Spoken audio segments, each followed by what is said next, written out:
Assalamualaikum warahmatullahi wabarakatuh. Kembali lagi di channel Jurnal Horor. Untuk cerita kali ini berjudul Pesugihan.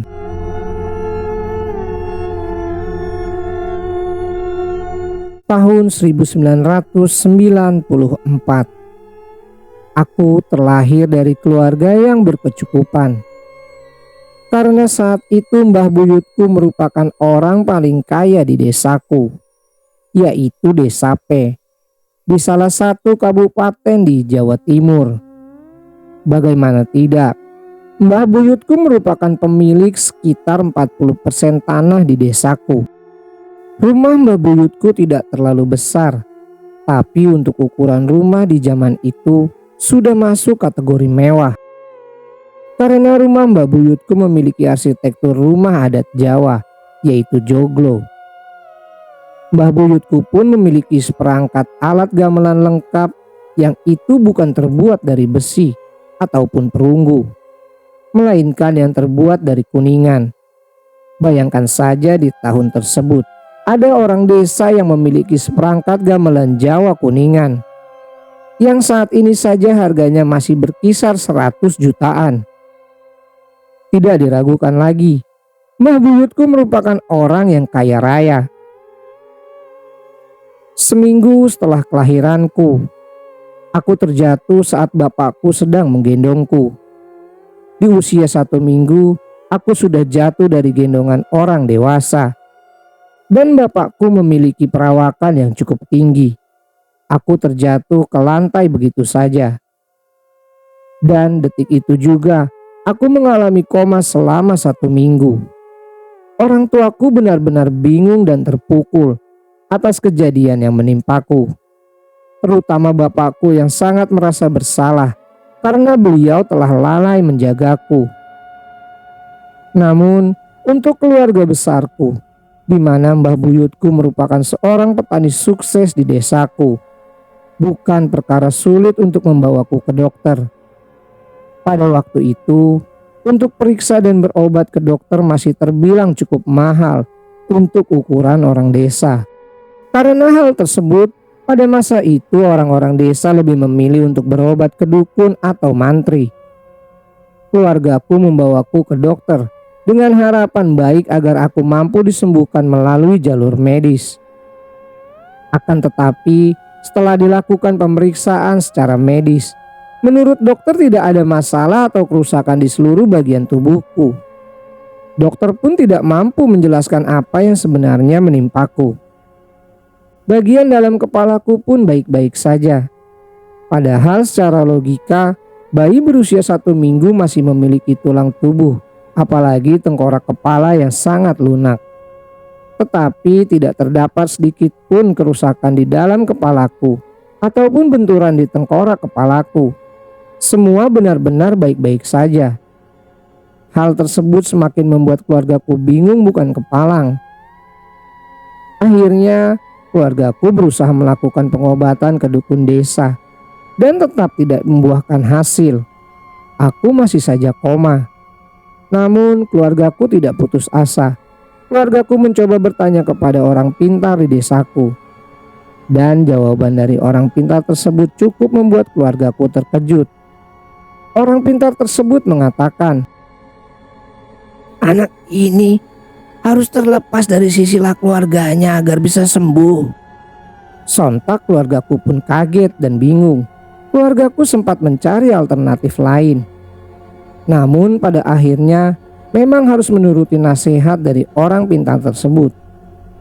Keluargaku pun berinisiatif untuk membawaku ke rumah adik nenekku dan meminta beliau untuk mengakuiku sebagai anaknya. Dengan begitu, maka aku akan terlepas dari silsilah keluarga yang sebelumnya.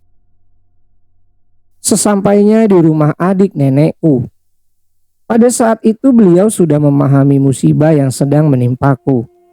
Tanpa berpikir panjang, beliau pun menuruti kemauan keluargaku.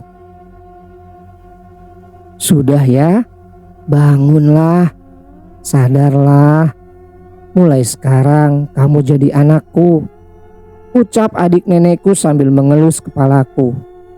Tak berselang lama, Setelah beliau berkata seperti itu, seperti sebuah keajaiban, saat itu juga aku tiba-tiba terbangun dan menangis.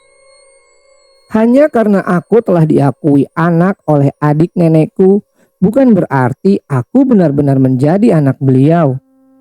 Itu diibaratkan hanya seperti sebuah ucapan untuk sekedar memutus silsilah atau garis keturunan dari keluargaku yang sebenarnya. Aku tetap dirawat dan dibesarkan oleh kedua orang tuaku. Pada saat itu karena kedua orang tuaku belum memiliki rumah sendiri, kami sekeluarga, bapak, ibu, aku dan kakakku satu-satunya, yaitu Mas Darso, masih tinggal bersama mbahku atau orang tua ibuku. Aku hanyalah dua bersaudara bersama Mas Darso. Namun tak berselang lama semenjak aku terbangun dari koma, kami sekeluarga memutuskan untuk pindah ke desa tetangga, sebut saja desa S. Orang tuaku memang sudah menyicil membangun rumah, namun baru sampai pada tembok pembentuk rangka rumah saja. Itu pun bukan dibuat menggunakan semen dan pasir, melainkan menggunakan tanah liat. Sedangkan atapnya pun belum ada. Tetapi karena ibuku sempat berkonflik dengan mbahku, akhirnya kami memutuskan untuk pindah. Di rumah kami yang baru, kami sempat merasakan hanya tidur di atas satu dipan. Di pojokan ruangan untuk dipakai tidur kami berempat. Sedangkan atapnya sementara masih menggunakan daun kelapa. Lantainya masih dari tanah. Profesi bapakku adalah seorang guru SD. Gaji guru SD pada waktu itu belum seberapa. Apalagi statusnya masih guru honorer, bukan PNS. Sedangkan bapak harus menghidupi dua orang anak laki-lakinya yang masih kecil-kecil. Akhirnya ketika aku berumur 4 tahun, ibu memutuskan untuk pergi ke Hong Kong sebagai TKI. Tujuannya supaya ibu dapat membantu perekonomian keluarga. Akan tetapi baru 2 bulan ibu di Hong Kong, secara tiba-tiba ibu jatuh sakit. Ibu sempat dirawat di rumah sakit di Hong Kong selama kurang lebih 2 bulan. Namun karena keterbatasan dana, bapak pun tidak sanggup lagi mengirim sejumlah uang untuk biaya pengobatan ibu. Akhirnya ibu dipulangkan ke Indonesia. Ibu sempat kembali dirawat di rumah sakit di kotaku. Namun lagi-lagi kami terkendala biaya. Sampai akhirnya ibu rawat jalan. Ibu dirawat di rumah. Sehari-hari ibu berbaring menggunakan infus. Menurut medis, ibu menderita sakit diabetes. Akan tetapi, sakit ibu ini terlihat kurang wajar karena datangnya tiba-tiba dan langsung parah. Ibu pun dirawat oleh bapak, dibantu oleh Mbah Ni atau ibu dari bapakku. Aku dan Mas Darso yang saat itu masih kecil tidak terlalu paham dengan apa yang dialami oleh ibu. Terlebih aku yang belum genap 5 tahun. Aku masih teringat ketika ibu dirawat di rumah. Aku justru menyeletuk yang mungkin sedikit menyayat hati ibuku. "Bu, orang pulang dari luar negeri kok nggak bawa oleh-oleh sih?" Tanya aku dengan wajah polos kepada ibu yang terbaring lemah di kasur. Ibu dirawat di rumah tidak terlalu lama, hanya sekitar 2 mingguan. Setelahnya ibu meninggal. Saat ibu meninggal, aku dan Mas Darso sedang main di rumah salah satu omku untuk sekedar menonton kaset DVD. Karena pada waktu itu belum banyak orang yang mempunyai televisi, apalagi DVD. Saat itu juga omku membawa aku dan Mas Darso pulang ke rumah. Saat sampai di halaman rumah sudah ramai orang berkumpul untuk melayat. Aku belum terlalu paham apa yang sebenarnya terjadi. Aku dan Mas Darso hanya digiring untuk masuk ke rumah tetanggaku samping rumah persis. Di sana sudah ada Mbah Ni dan Bapak. Aku masih sangat ingat kala itu Bapak menangis sejadi-jadinya. Begitu terlihat sedih dan terpukul. Mas Darso pun yang usianya 4 tahun lebih tua dariku turut menitikan air mata. Sedangkan aku hanya diam. bingung melihat ke sekeliling tanpa tahu apa yang terjadi. Jenazah ibu segera diurus dan dimakamkan. Pada malam harinya, aku dan Mas Darso diajak oleh Pak D, salah satu kerabat keluargaku, untuk makan sate. Kami pun sangat senang karena sangat jarang kami bisa makan daging. Kita flashback sedikit sebelum bapak dan ibu menikah. Bapak dan ibu memang menikah karena dijodohkan. Pada waktu itu, bapak dan ibu beda desa. Akan tetapi hampir seluruh penjuru desa mengetahui desas-desus bahwa keluarga ibu memakai pesugihan, termasuk keluarga bapak. Awalnya orang tua bapak sedikit ragu akan menjodohkan anaknya dengan ibu. Terlebih bapak merupakan anak laki-laki satu-satunya di keluarga bapakku. Akan tetapi meskipun keluarga bapak sempat ragu, mereka memilih untuk tidak terlalu menghiraukan kabar yang beredar tentang pesugihan tersebut. Karena keluarga bapak hanya ingin bapak menikah dengan perempuan yang merupakan putri dari orang paling kaya di desa P. Semua tentu tidak terlepas dari faktor ekonomi. Keluarga bapak hanya ingin bapak hidup lebih layak. Akhirnya bapak dan ibu menikah. Sepeninggal ibu, aku dan Mas Darso hanya dirawat oleh bapak, dibantu oleh Mbah Ni. Karena jarak rumahku dan rumah Mbah Ni cukup jauh, akhirnya setiap pagi Mbah Ni selalu datang ke rumah untuk mengasuhku dan membuat masakan untuk bapak, aku dan Mas Darso. Masa-masa itu bisa ku bilang masa yang paling sulit. Bapak setelah ditinggal ibu menjadi seperti orang yang depresi. Beliau sering melamun sambil menyesap dalam rokoknya di teras rumah. Tubuhnya beringsut kurus kering. Mbah Ni hanya diberi uang sebesar 50.000 saja oleh bapak dan harus cukup untuk makan selama 1 bulan. Namun hebatnya Mbah Ni, beliau tidak pernah kehilangan akal. Dengan rajin menanam singkong dan umbi-umbian di kebun belakang rumah. Sehingga Mbah Ni sering memasak menggunakan bahan yang telah tersedia di kebun. Di masa sulit seperti itu, keluarga almarhumah ibu sama sekali tidak peduli dan tidak membantu. Bahkan sekedar memberi sejumlah uang jajan untuk aku dan Mas Darso pun tidak. Kami pun hidup penuh keterbatasan. 2 tahun berlalu. Sekiranya aku berumur 7 tahun. Mbah buyutku yang kaya raya meninggal dunia. Keluarganya bilang bahwa Mbah Buyut meninggal karena faktor usia yang sudah terlalu sepuh. Semua orang pun percaya saja, karena itu merupakan alasan yang masuk akal. Di tahun berikutnya aku berumur 8 tahun. Akhirnya bapak menikah lagi dengan ibu yang menjadi ibu sambungku sampai detik ini. Meskipun bukan ibu kandung, ibu sangat menyayangiku dan Mas Darso. Beliau merawat dan mengasuhku dengan sepenuh hati, karena beliau pun belum memiliki keturunan. Sejak menikah lagi, bapak seperti kembali menemukan semangat hidupnya. Bapak yang awalnya sudah menjadi kurus kering, berubah menjadi segar dan terawat. Berat badannya pun naik drastis. Aku sangat bersyukur akan hal tersebut. Ketika aku berumur 10 tahun, salah satu budeku, kakak ibu kandungku, sebut saja Bu Detin, mengalami sebuah kecelakaan. Kejadiannya tidak begitu tragis, akan tetapi merenggut nyawa budeku begitu saja.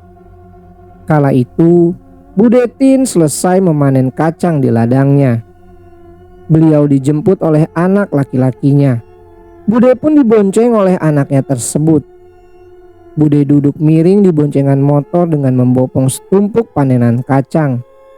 Mereka melaju dengan kecepatan rendah karena memang di jalan desa.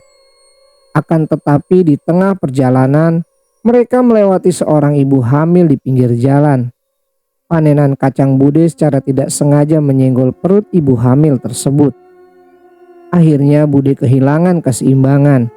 Beliau jatuh terjungkal ke belakang dengan posisi kepala jatuh duluan ke aspal.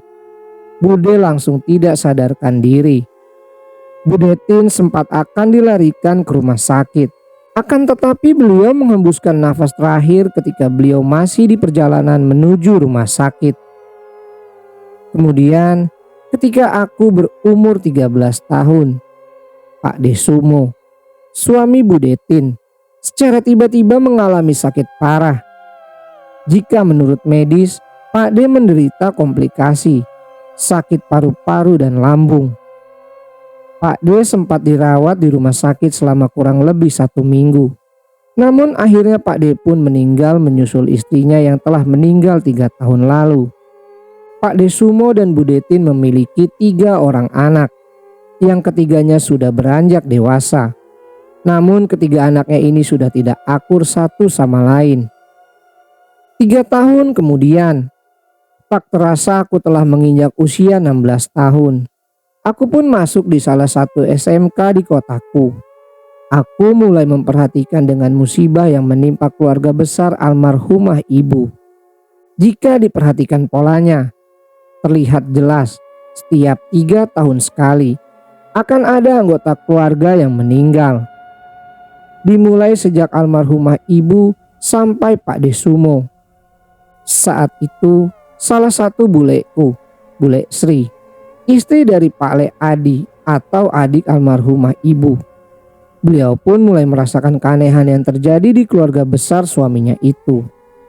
Akan tetapi bule memilih untuk memendam itu semua sendiri. Hanya baru muncul kecurigaan-kecurigaan di dalam hatinya yang beliau pikir masih berupa dugaan-dugaan semata. Benar saja, tidak lama setelah aku masuk SMK, aku masih sangat ingat. Tiba-tiba Mbah Putriku, ibu almarhumah ibu, mengalami sakit komplikasi. Tandanya hampir sama seperti Pak Desumo. Hanya saja Mbah terluka di bagian lambung dan tenggorokan. Mbah pun sempat dirawat di rumah sakit selama 1 mingguan. Setelahnya meninggal dunia. Sedangkan Mbah Kakungku sudah lama wafat sebelum aku lahir. Saat aku beranjak duduk di kelas 3 SMK, Bule Sri semakin merasa bahwa mungkin sebentar lagi beliaulah yang akan menjadi tumbal selanjutnya. Beliau telah merasakan gejala-gejala sakit di tubuhnya. Beliau pun sering didatangi oleh almarhumah Mbah Putriku di mimpinya.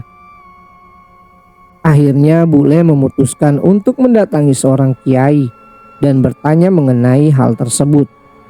Aku yang mengantar Bule untuk menemui kiai tersebut yang tinggal di salah satu pondok pesantren di kotaku. Kami berkunjung di pagi hari sekitar pukul 7.00. Kami menempuh perjalanan sekitar 30 menit dari rumah Bule menuju pondok pesantren. Sesampainya di pondok, kebetulan pondok sedang sepi. Pak Kiai pun tidak sedang memiliki kunjungan tamu lain selain aku dan buleku. Akhirnya kami dipersilahkan masuk dan duduk di ruang tamu. Bule pun menjelaskan tentang maksud dan tujuannya berkunjung, terkait sakit yang dideritanya, terkait kekhawatirannya, dan terkait apa yang terjadi di keluarga besar suaminya. Pak Kiai nampak menyimak dengan seksama. Akhirnya setelah Bule selesai menjelaskan, Pak Kiai mohon izin untuk pergi ke belakang. Aku dan Bule menunggu cukup lama, kurang lebih hampir 30 menitan. Saat keluar, Pak Kiai keluar dengan membawa sebotol air mineral dan menjelaskan bahwa kekhawatiran Bule memang benar adanya. Yang kamu takutkan itu benar, tapi semua ini tinggal tergantung kamu mau gimana. Kalau kamu semakin meningkatkan keimanan kepada Allah, kamu akan semakin aman. Pesanku, kamu harus rajin membaca Quran.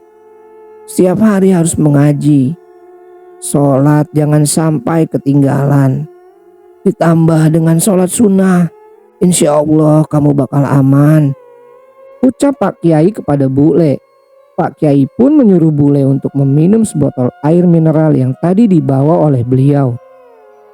Setelah itu, aku dan Bule pamit pulang. Sepulang dari bertemu Pak Kiai, bule pun melakukan seluruh nasihat Pak Kiai. Benar saja, semua pola 3 tahunan di keluargaku selesai. Namun masalah tidak terselesaikan sampai di situ. Muncul masalah baru, yaitu perebutan harta warisan oleh ketiga anak almarhumah Mbah. Dan cerita pun selesai.